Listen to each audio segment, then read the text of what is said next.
Schoenfeld lorsqu'il avait terminé deuxième du bon Diamant de Bélève.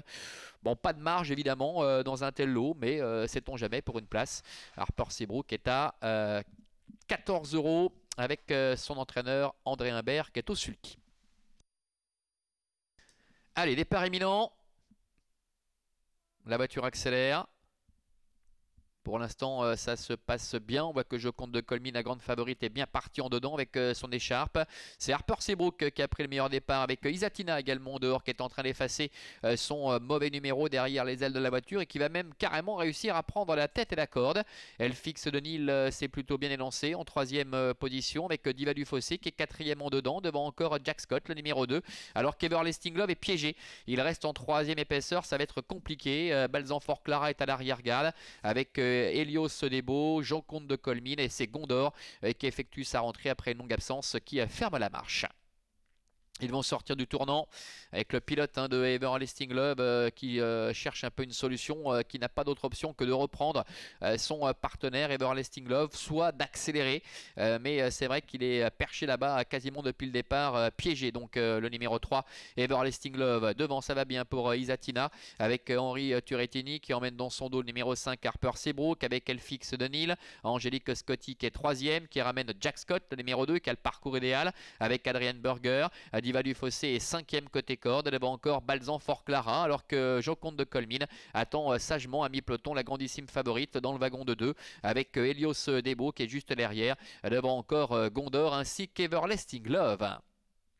Le tournant, direction bientôt le début de la ligne opposée, avec un train qui n'est pas du tout soutenu. Isatina pour cette rentrée qui contrôle les aimants, avec Harper Seabrook qui est juste derrière. En troisième position, Trottel Fixe de Nil. Devant Diva du Fossé qui est à la corde. Nous avons également Jack Scott, le numéro 2, qui suit librement. Devant Balzan Fort Clara, avec Christelle Fresneau, suivi encore par Joconde de Colmine, Helios Debo, Everlasting Love et autres Gondor. 1000 mètres encore environ à effectuer. Ça ne bouge pas pour le moment avec Isatina qui a la tête et la corde, avec en deuxième position dans son sillage Harper Seabrook. Elle fixe de Nil qui est là tout près, troisième. Devant encore Jack Scott avec Diva du Fossé qui est enfermé. Balzan Fort Clara est au centre. Devant encore Everlasting Love qui a repiqué en dedans après avoir été repris et qui a profité de la corde pour combler du terrain, mais qui est maintenant complètement ligoté sur une quatrième ligne. Xavier Beauvais qui attend avec Joconde de Colmine. On le sait, elle est capable de placer un bout vite et de venir déborder ses adversaires. Quant à Helios Debo, il est juste derrière.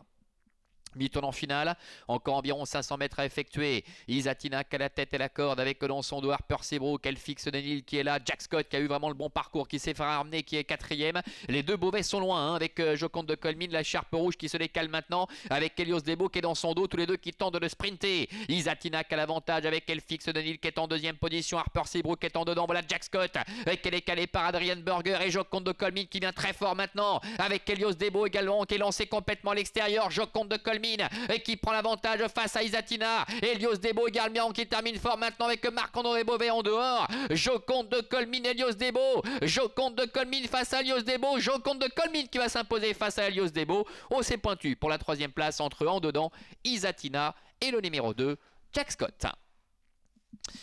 Voilà les deux Xavier Beauvais et Marc-André Beauvais, les deux Beauvais qui font l'arrivée avec une petite préférence. On va rester prudent quand même avec Joconde de Colmine face à Helios Debo, la troisième place qui est peut-être conservée par Isatina, le numéro 8 aux dépens de Jack Scott.